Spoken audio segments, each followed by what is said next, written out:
Hi, my name is John David Thompson, and the title of my speech is My Trip to Las Vegas. This past spring break, my parents had this great idea to visit the Grand Canyon. In preparation for the trip, my dad shopped around online for plane tickets. First, I need to let you in on a little secret. My dad is kind of a cheapskate, and whenever he can save a dime on something, he will. This trip was no different. He found out it was cheaper to fly to Las Vegas, Nevada than Flagstaff, Arizona, which is close to the Grand Canyon. So he made plans for us to spend a few days in Sin City, then head over to the canyon to check out some natural history. Now, most of you parents out there are probably thinking, what kind of parent would take a 10-year-old boy to Las Vegas? I just told you, a cheap one. Actually, turns out Las Vegas is a great place for a kid to visit. I saw so many cool things I'll remember for the rest of my life. First, let me tell you about this hotel we stayed at.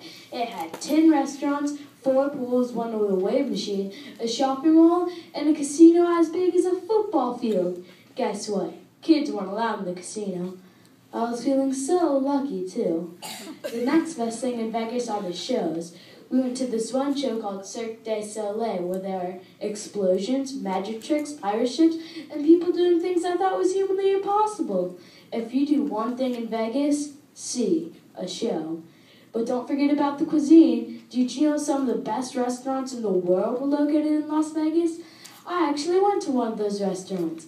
Yes, my cheap dad took us to an expensive restaurant. They served food I cannot even pronounce. I think it was goose liver.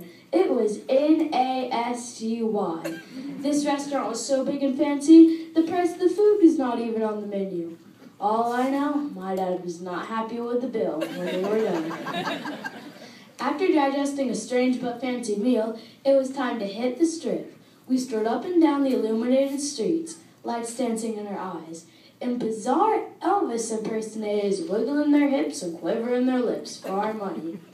We visited all the hot spots, an indoor amusement park, and even an M&M store with 1,000 different flavors of M&Ms.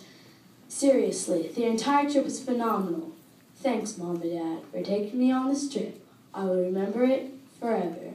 And Dad, even though you are on a bit of the Scrooge miser, stingy, penny-pinching side, it was still the trip of a lifetime.